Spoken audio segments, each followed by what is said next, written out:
guys, Andrew Vanos here with connectofreedom.com. What we are, it's a group of 5 guys that get together and just go adventure riding. So located here in Southern California, we are leaving for a big road trip from Tijuana, Mexico, the border, all the way to Prudhoe Bay, Alaska, and back. So the reason for putting this little video series together is that other people's video series really helped me as well wrap my mind around certain things, sometimes technical, sometimes preference between different brands. So I will begin with just giving a global view of what I've done to my bike, what I've added to my bike, what I've changed on my bike, and the reasons why, and we'll go from there. So please be patient. Never done this before, but I think it's going to be fun. So guys, I'll just give you a quick overview of the bike, some of the changes that I've made to the bike that are pretty much permanent, and so far I've actually been really happy with this. I've taken the bike out extensively, off-road, in the dirt. It's been on the ground a lot, which I find kind of amusing. But right, so the bike is a BMW R1200 GSA, A meaning adventure. Key difference between the GS and the GSA is just the size of the tank. This is my bike. Like I mentioned, it's a BMW R1200 GSA, A meaning adventure. I'm just going to go around the bike right now, just show you what I've actually modified on the bike, added, changed, and the reasons behind it, because maybe it'll help somebody if they're looking to do this. So far I've actually been pretty happy with this configuration. So just going to the front, this is the headlight protector that I added, and this protector came from Lone Rider. Now it was a little tricky to put on, especially underneath, just figuring out where the bolts go. So I reached out to the guys over at Lone Rider, and they were fantastic. Within about 15 minutes they sent me an instructional video on how to install the light correctly, or at least the guard correctly. What I do like about this, the guard itself is made up of 2 layers that are modular. The front layer is what you see here. It's made of metal, and it's got that interesting little orange design on it, but behind it, it's also got a perspex lens that's clear, and the front metal guard actually bends down, pivots. So the pivoting of this guard is important, because at night you can just lower it and you have nothing blocking your lights. But more importantly, this comes off as well, and then that way you have easy access to your lights, the cleaner, whatever else. But I found it really handy. The 2-layer system I've been really happy with. So let's start with the handlebars and what I've done to those. So the first thing that I really changed were these mirrors. They're made from double take. What I really like about them, they put up with a ton of abuse and they don't break. They're also ram mounted, so they're very, very easy to adjust. All they have here is just a simple twist, and the ram mounts, you can move it any direction you like. When the bike goes down, they just move out of the way, and no problem whatsoever. The reason I did it is with the OEM mirrors, the standard mirrors that came with the bike, the biggest issue is here, right at this connecting point. When the bike went down and the mirror moved, it's tied and connected, tightened down with 2 opposing nuts. When they come loose, it took me over half an hour to take out my tools and try and tighten them up, and I had a really floppy mirror. I've never had that issue since I've installed these. I've been extremely happy with them. They're very stable as I go down the road. The next item that I changed were the clutch and the brake handles. So these guys are made from twig.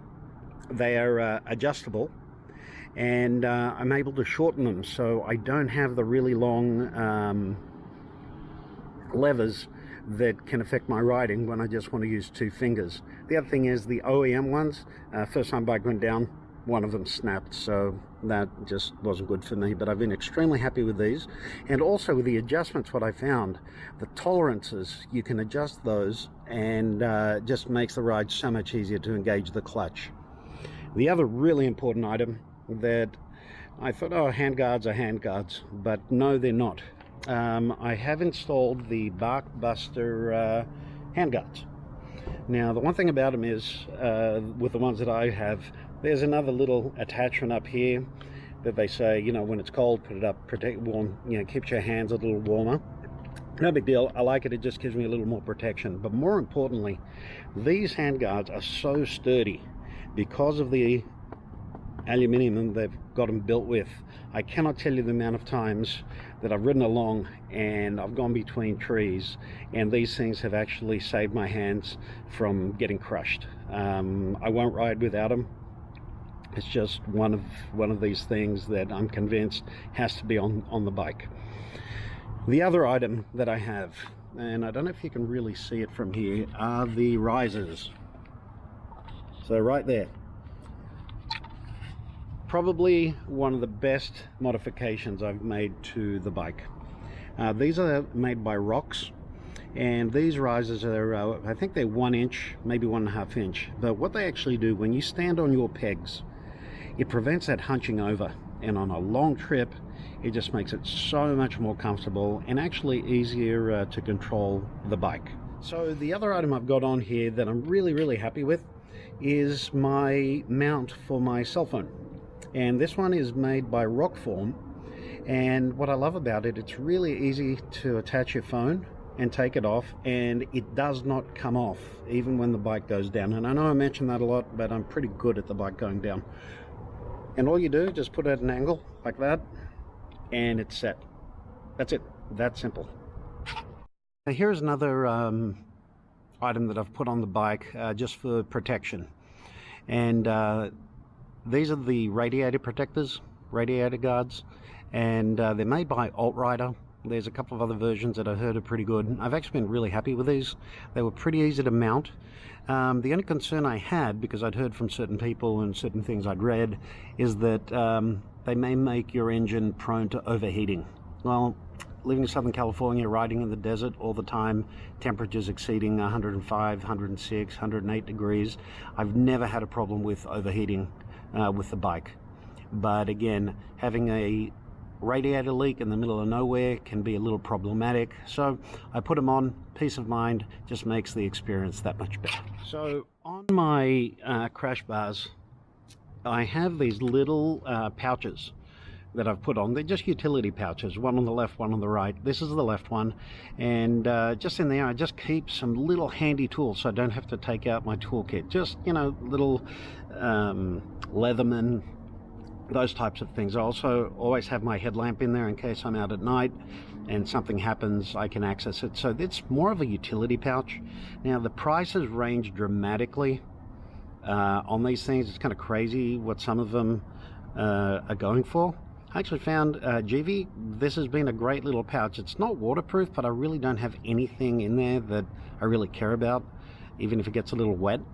But they're really handy. They fit straight onto the crash bars, and just another idea. And the other thing I actually do, I always have a little carabiner hanging off the edge.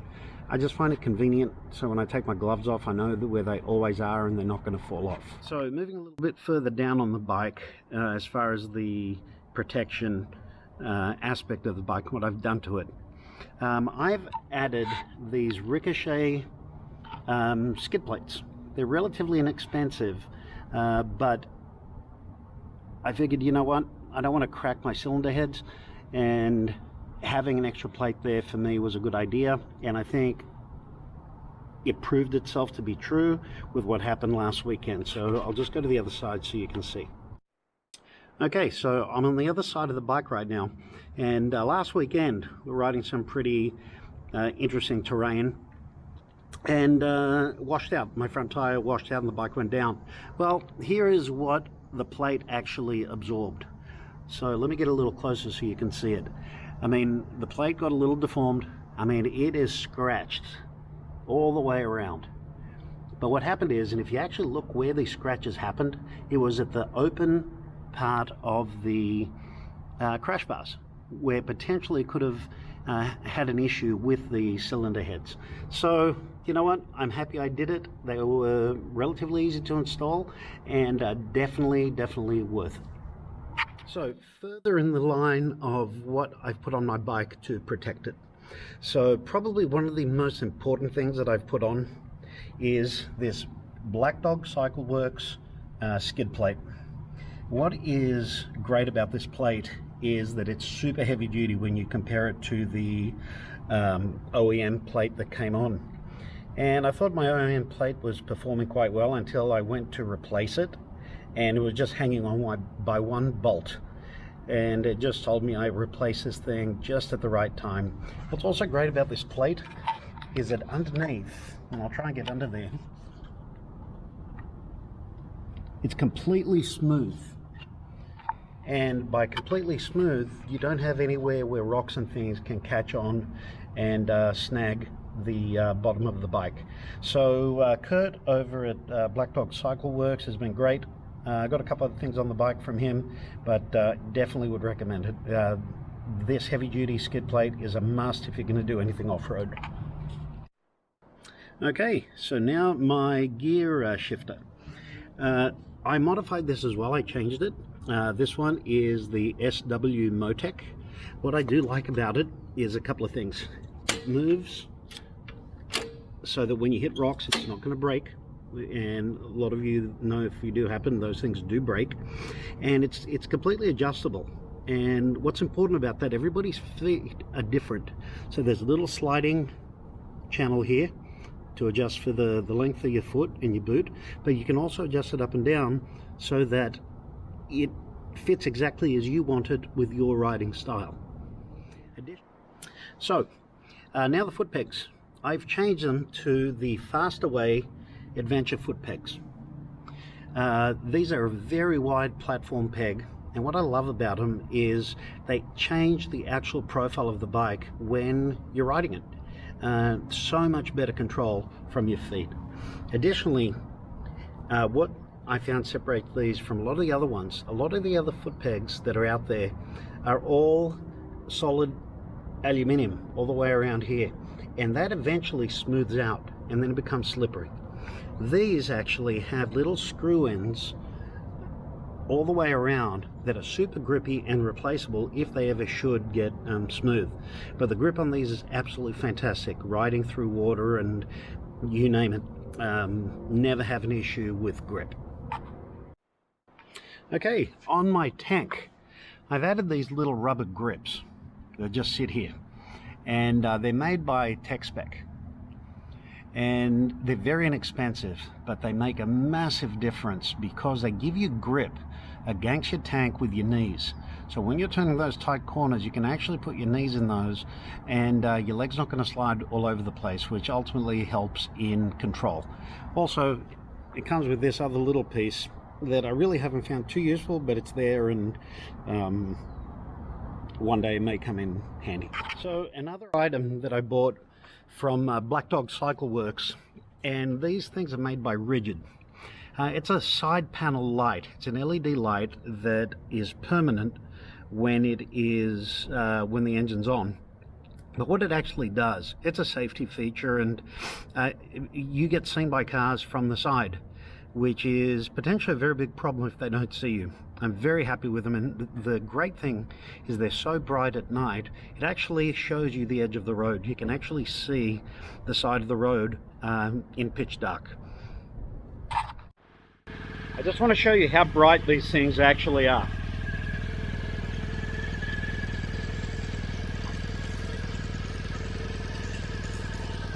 So on the back of the bike, I have a lockable toolbox that came from Adventure Designs, and I've been really quite happy with this because there are other ones on the marketplace, and they mount behind the pannier brackets, but the majority of them have an opening on this end, and it's very difficult to put your hand in, take things out, and it's very restrictive as to what you can put in it. What I really like about this design is that a big door opens up, and I carry my cycle pump in here. There's plenty of room, and I can access anything I need. That way I don't have to carry my cycle pump on the bike anywhere on the top or strap it down. It's with me all the time, and in the pump, in that little packet, is everything I need to repair my tires. The only item that I found a little bit weird is that when the little box came, there were two things actually. There were no seals on the edges to protect the inside of the box from gathering dust or water. So there was an easy fix. I just put these sealing gaskets on there, and just from local hardware store, they work great. Nothing gets in. I've had the bike underwater and everything stayed nice and dry. The other strange aspect of the design that I was able to resolve was this little section here. I modified it to this angle because half of the box at the bottom, as you can see, came square and the rest was angled in.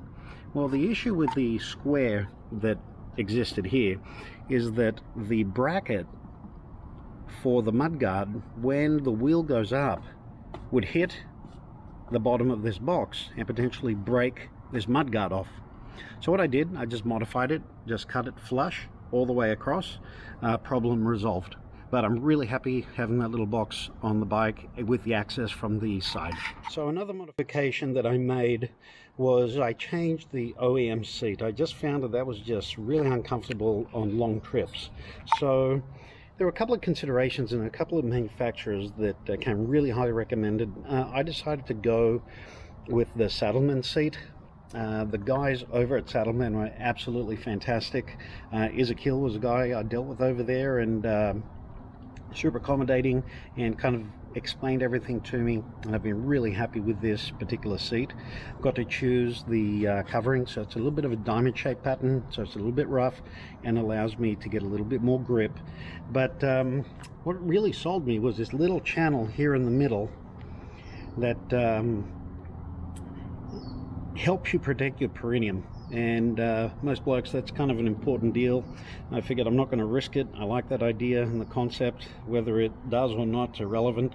I was sold on it, but overall I've been very happy with this seat. Took a little time to get used to it initially till it broke in, but it's been a great seat. So one of the things I found a little more challenging was to determine which kind of plates to put on the back of my bike in place of the rear seat. They were easy to take on and take off in case I wanted pillion on the back.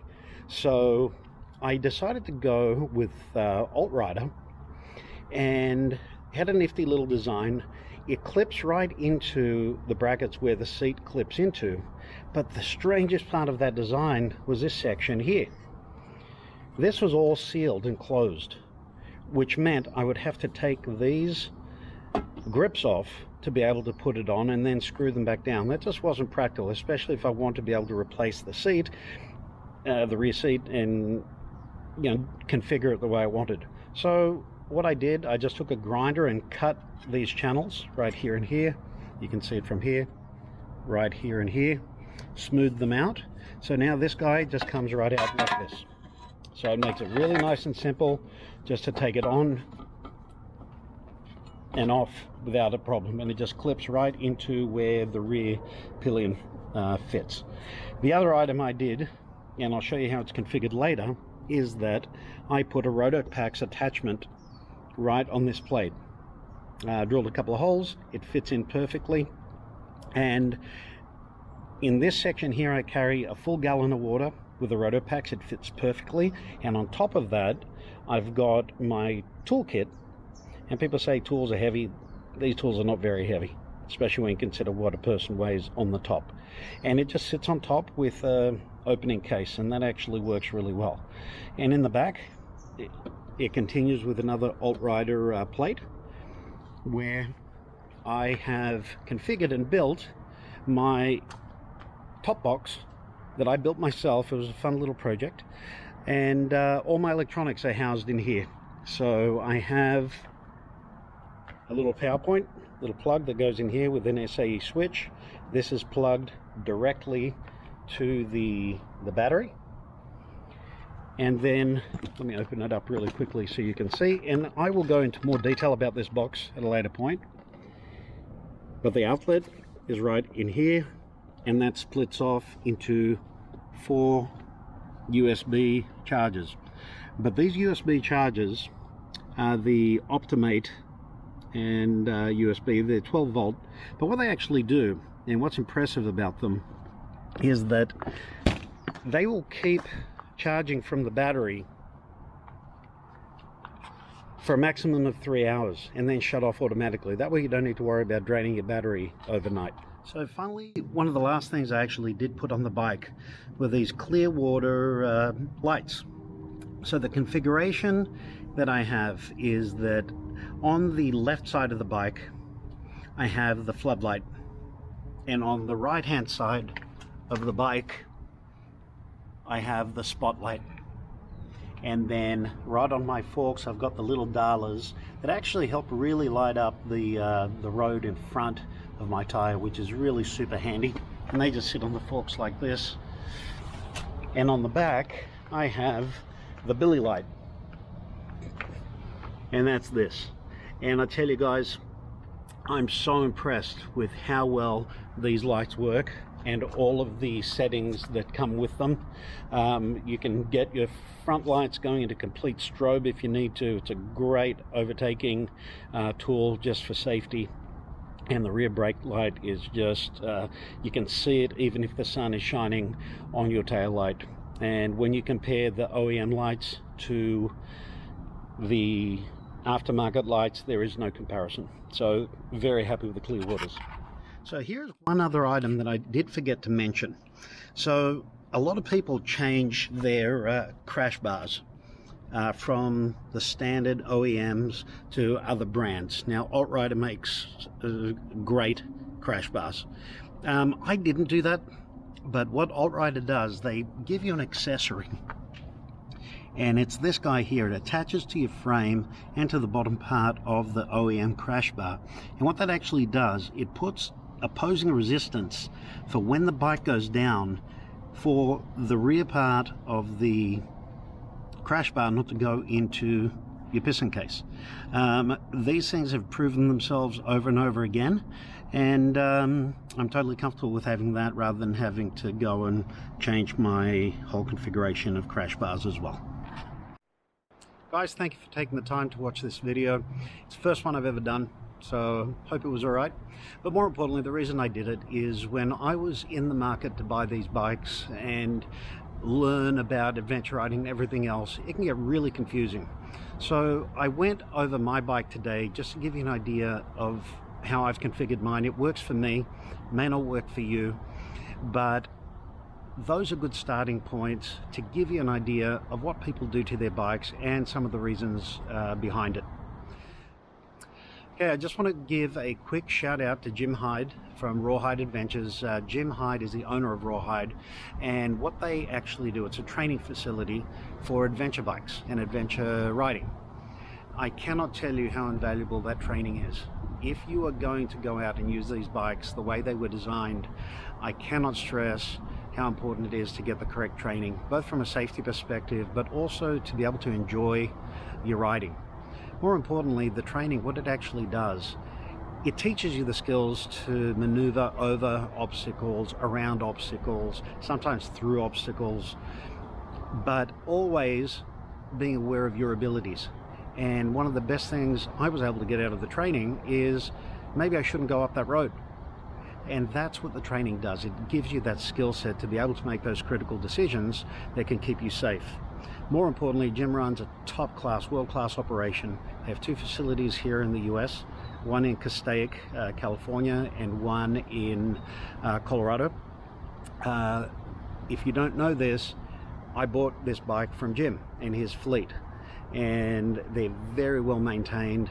Very thrilled with the purchase, and along with buying the bike, they were able to include a couple of training courses. So definitely look them up, Rawhide Adventures, and they're just a great mob.